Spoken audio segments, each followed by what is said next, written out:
Hi, this is Jordan Franklin for Sports in Depth. Madison Ives. I'm Brittany Toth. I'm AJ Palazzolo. I'm Alex Hedlund. I'm Tobin Reinwald.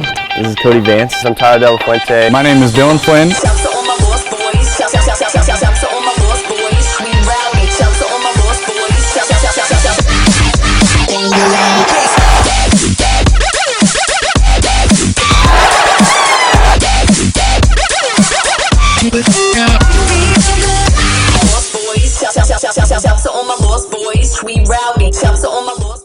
Today we're going to be talking about football, but not that football, the football, or commonly known in the United States as soccer.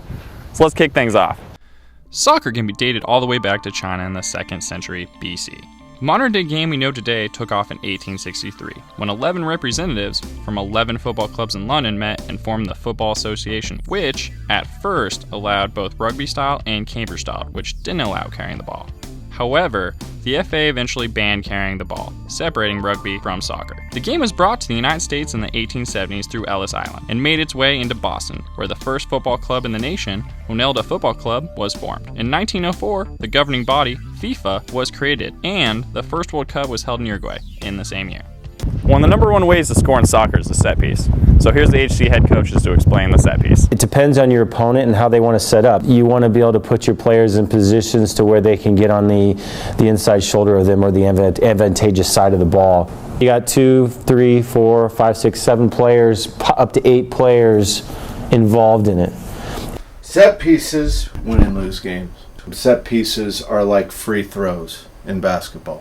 It's a special play, just like in football, or in basketball. And so you have certain plays that will open up certain players to get a certain shot, and they're very difficult to defend. They're very difficult to organize at times. It all starts with fouls. Corner kicks are a great way to score goals and a great way to get goals scored against you. And it's just finding your best server, someone that can put the ball inside the 6 and find somebody's head. And then your best headers and kind of your best shooters are probably going to be in there, and then your faster players are probably going to be backed up a little bit. Though the FA banned carrying the ball, there's one player that has an exception, and that's the goalkeeper.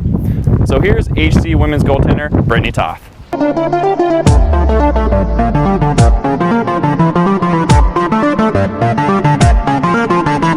I'm Brittany Toth. I'm the goalkeeper on the Hastings College women's soccer team, and I'm here to teach you basics of goalkeeping today.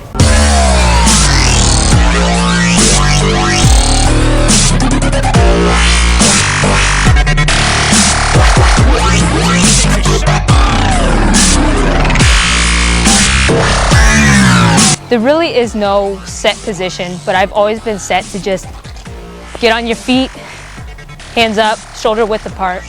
With the hands, just go forward. That way your hands can just go either way no matter what.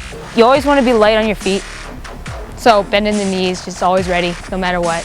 It keeps you aware of where you are, and you can always just move around quickly. So goalkeeping is all about angles. So start from my PK line up there, and it's back, if you can see the little hash marks. It's mainly about angles for goalkeeping. That's one of my huge aspects. As the team moves, you're always moving with them.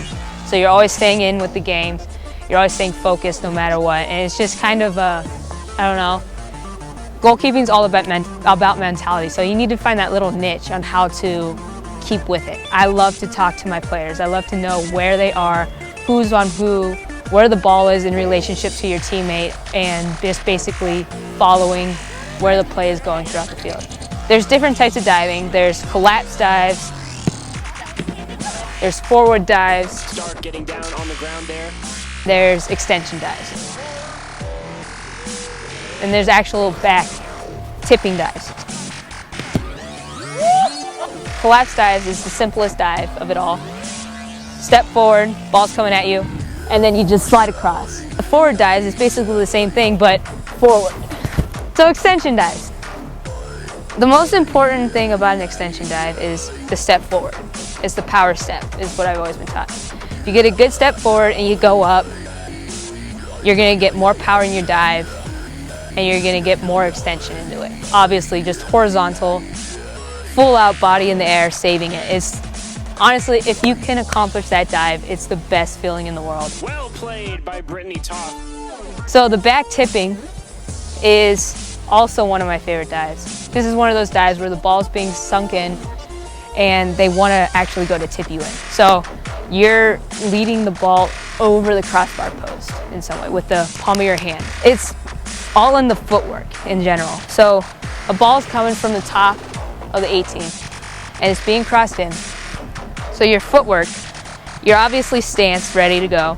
You just drop, step back, and then you just keep going, and then you just tip it. And guys, thanks for joining me. I'm Brittany Toth, and come watch us play sometime. And those are the basic tips of goalkeeping, so thank you for joining me today. So let's review. Keep your hands up and shoulder width apart. Be light on your feet, be aware of your angles, communicate, and remember your 4 dives: collapse dives, forward dives, extension dives, and tip dives.